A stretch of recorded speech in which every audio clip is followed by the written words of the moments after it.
We're going to have lots and lots. Here we go. Dealing with the equipment issues again. Again, Suits, if you're listening, man, oh man, would an intern be awesome. But I got it going. All right, we are live on the air. We are live on the Sports Spotlight YouTube channel. And welcome again. Welcome. And we're going to get going. There's lots and lots. That's happened in the sports world over the past week, onto which we have to shine the spotlight.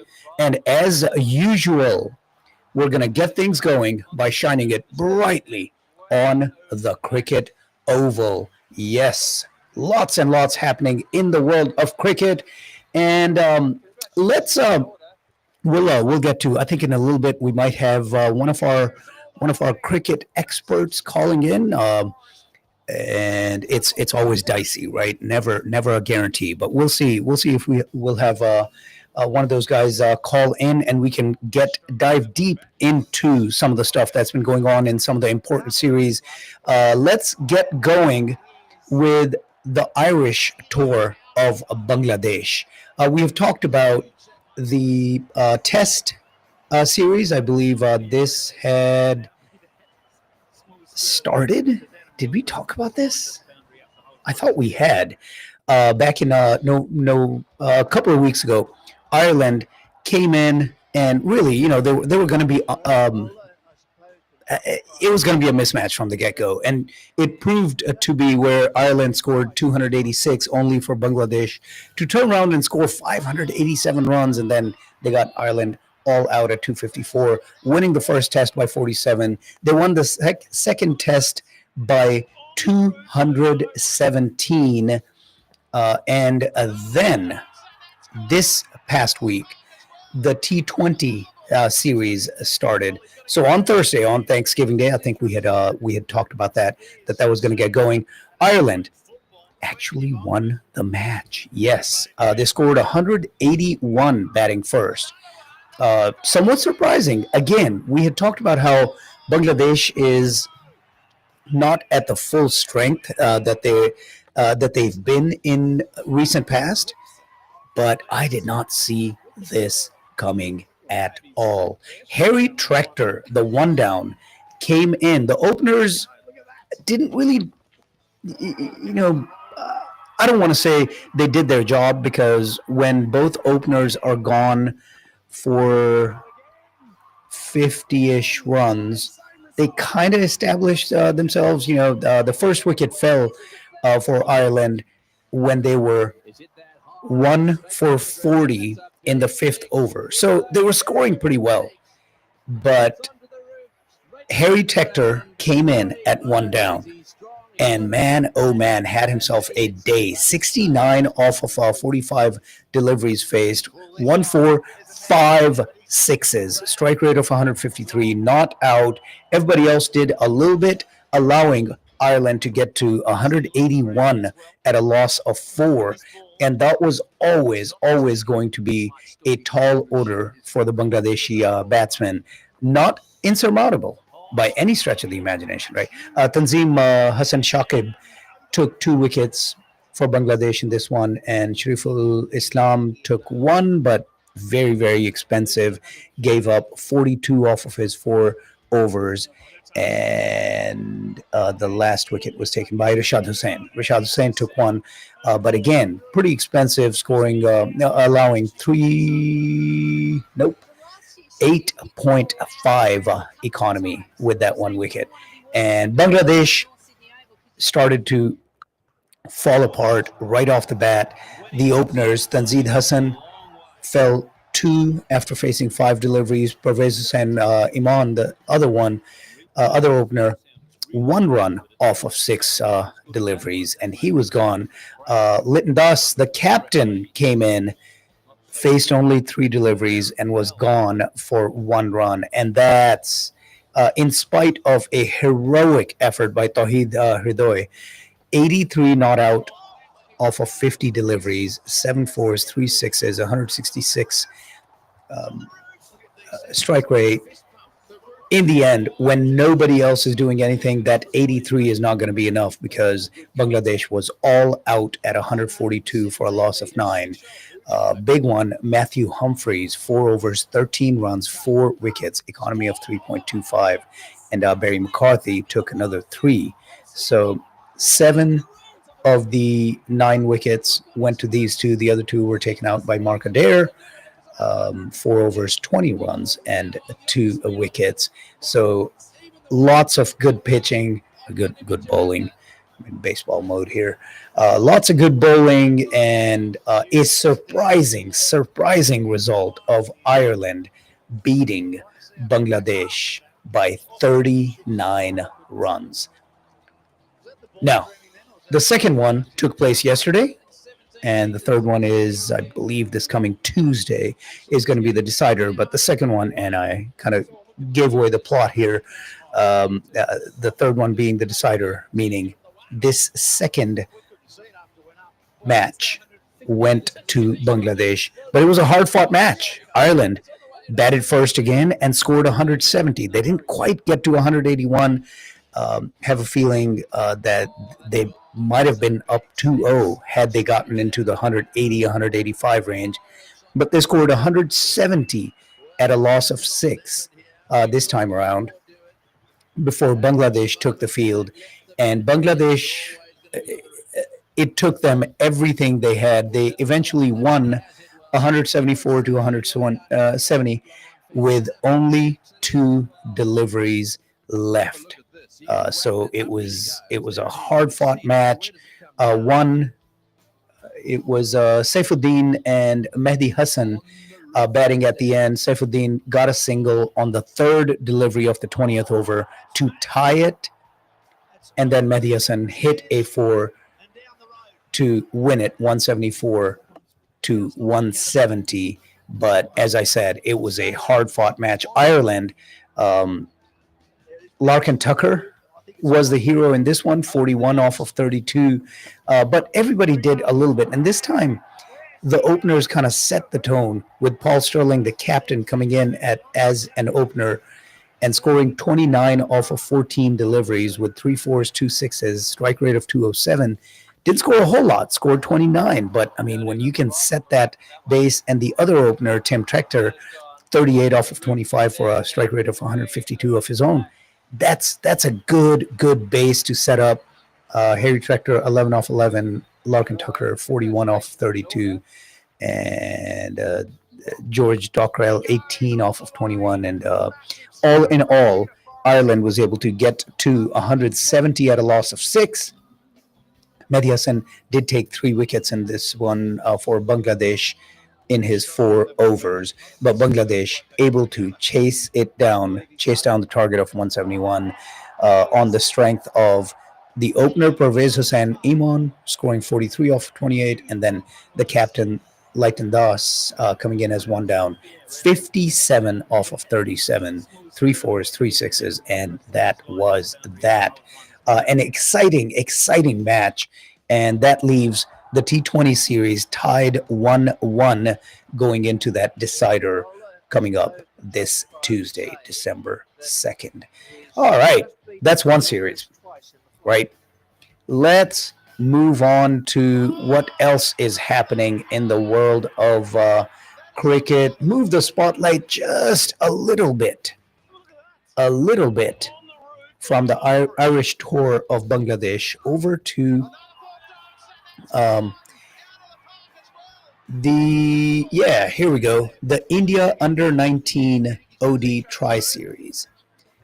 All righty. So we've talked about it. This has been going on since I think the middle of November. Been going on for a while. India has a couple of teams here, and Afghanistan is the third team. Well, we got to the finals in Bengaluru on the 29th. That was yesterday. India, IAU 19, ended up facing the Afghanistan Under-19 team in that final. And it took Afghanistan winning in the last match against this very team, beating them 233 to 168. I mean, it was a dominating performance. Afghanistan under 19 scoring 233 at a loss of 8 wickets, and then getting the India under 19 all done in the 31st over at 168, winning by 65 runs to set up that final between the same two teams. And unfortunately, the rains got us.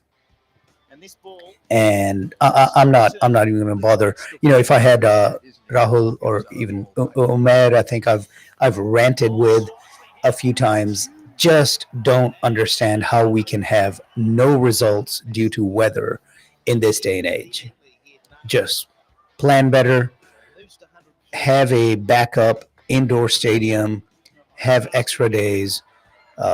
Whatever you do, have contingencies so that not only the fans but the teams that have, especially in this case, right, this series went on for 2 weeks. For 2 weeks, these teams played, competed, right, put their heart and soul on the field, and then in the end to have no result in a final,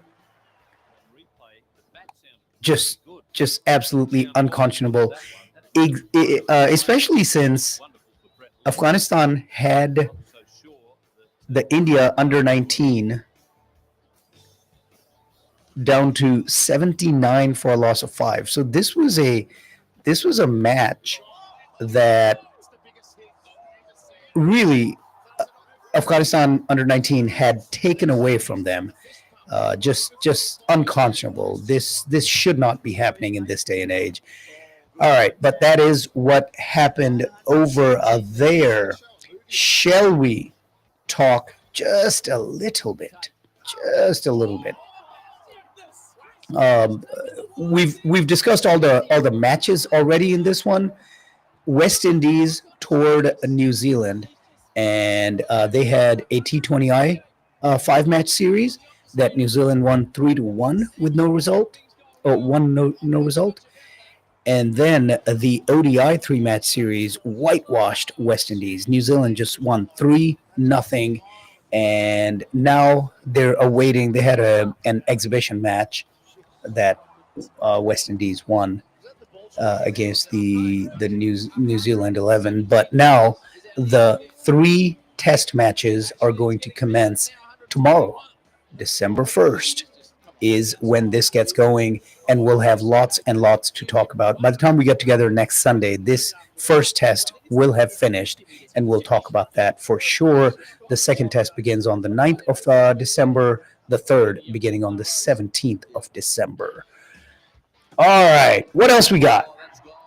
I know. So at 10:45, in about 25 minutes, Shep's going to be joining me, and we're going to talk football. Might squeeze in a little basketball, but man, as a Mavs fan, it's just a lot of sadness whenever we talk about basketball. So I try not to touch on that every Sunday, but we'll see if we. I mean, there was a matchup between the Mavs and the Lakers that we might get into. I'm gonna try to stay away from that. Largely stick to the world of football.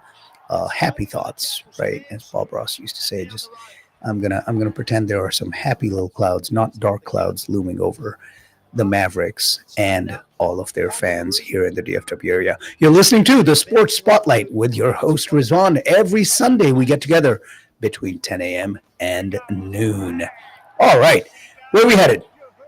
Yeah, the Ashes. So Umar and I were discussing the Ashes last week. Of course, that's continuing. This is it's something that always attracts the eye of the cricket fan and almost never disappoints. So last week, that first test, I believe it hadn't quite completed, or maybe it had completed. But let's just recap that real quick. England and Australia, yeah, it had completed. It was we talked about what a wonderful defensive struggle it was England scoring 172, only to limit Australia to 132 in their inning, and then Australia turning around, getting England all done at 164, and then chasing it down fairly easily, 205 at a loss of only two, winning that first test by 8 wickets. Well, the second test started on Friday. Now, 3 days, 3 days, right? Is all it was. What are we looking at? Oh, it's an exhibition match. That's why. The second test is actually going to start on Wednesday. So, exhibition match, England won over the PM's 11.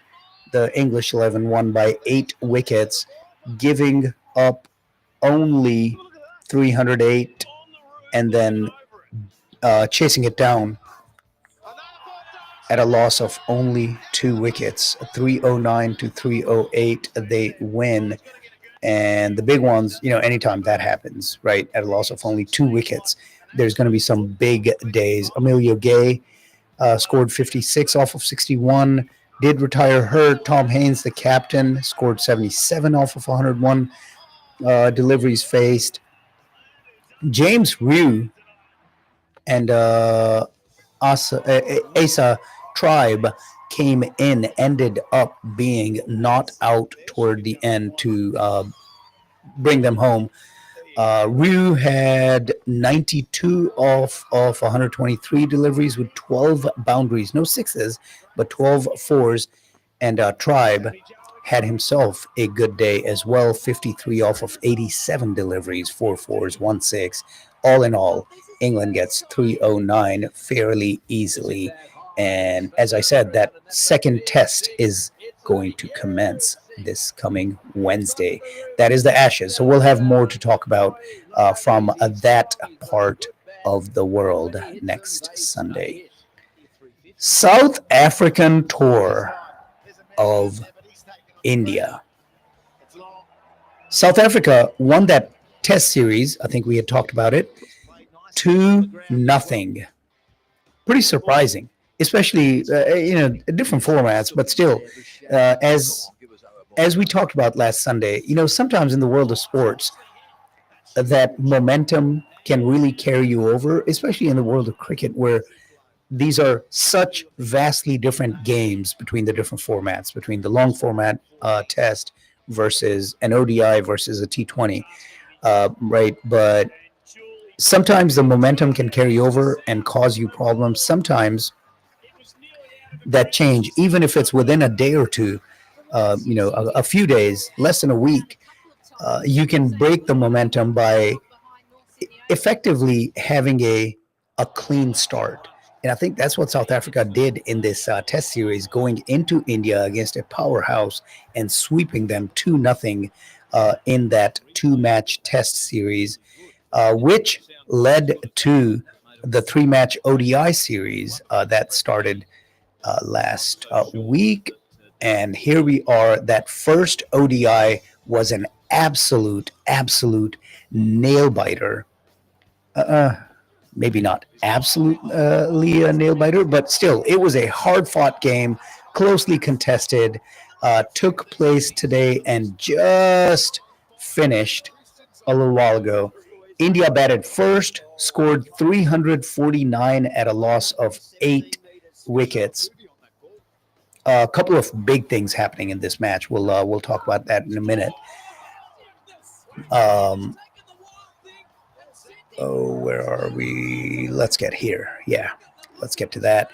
So Rohit Sharma had himself a pretty decent day, 57 off of 51, strike rate of 111, 5 fours, 3 sixes, until he was trapped leg before by Marco Janssen. The other opener, 18 off of 16, Yashasvi Jaiswal.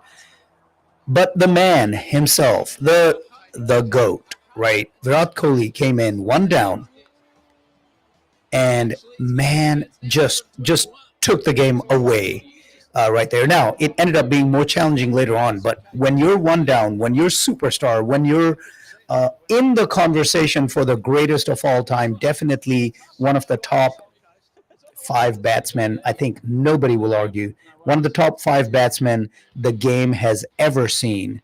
But you can legitimately have a conversation about Virat Kohli being the greatest of all time at this point. He's been doing it long enough and well enough.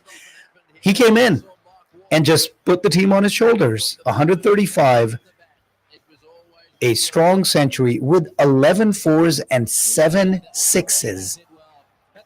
Yeah. Scoring 135 and willing his team to a good score when nobody else was really, Rohit got his half century. KL Rahul, the captain, came in at 3 down, and he had himself a half century, 60 off of 56 deliveries, but no standout performance. So Virat Kohli kind of carries them to that 349 total, which was never a guarantee, and it proved to be challenging. Everybody on the attack from on the other side from South Africa, everybody did a little bit. Nobody really did a whole lot. Marco Janssen, 10 overs, 76 runs, 2 wickets. Nandre Berger, 10 overs, 65 runs, 2 wickets. Corbin Bosch, 10 overs, 66 runs, 2 wickets. Otniel Bartman, 10 overs, 60 runs, 2 wickets. Kind of okay, anytime your bowler can get 2 of the, generally you're going to have 5 bowlers bowl 10 each. Once in a while, if somebody's really struggling, you'll have 6 total bowlers, another one coming in for a few overs. But this one, it was five bowlers getting 10 full overs each. And when 4 of them take out 2 wickets apiece, you think you're doing fairly well, but that 349 ended up being too tall a task in the end, despite the heroics of the middle order of South Africa. I say the middle order because Indian bowling absolutely destroyed South Africa's top order. The captain himself opened up with Ryan Rickleton as his partner, and Ryan Rickleton was gone on the first delivery of the second over for a golden duck after Markram ate up all of the deliveries in the first over. So Rickleton was the first one to fall on the first delivery of the second over. Quentin de Kock came in, doubled up Ryan Rickleton. He faced 2 deliveries before he was gone. Quentin de Kock gone for a duck on his second delivery faced. And when you're 2 down with those batsmen in the second over trying to chase down 349, it's always going to be challenging. But then in the 5th over, Aiden Markram, the captain, the attacking opener, he was gone. And at that point, South Africa was 11 for a loss of 3. Yeah. If it were not for Breitske, Matthew, and Tony DeZorzi, things would have been really, really bad. But yeah, they kind of came in and stabilized things. 72 for Matthew Breitske off of 80 deliveries. Tony DeZorzi, 39 off of 30. Dewald Brevis, 37 off of 28. Marco Janssen, man, 70 off of 39. Strike rate of 179, 8 fours, 3 sixes, and Corbin Bosch coming in behind him with a 67 of his own off of 51 deliveries, strike rate of 131 with 5 fours and 4 sixes. If it weren't for them, it wouldn't have even been close at all. But close they made it. Eventually, the last wicket falling in the 50th over at 332. So India wins fairly comfortably by 17 runs, and that is that.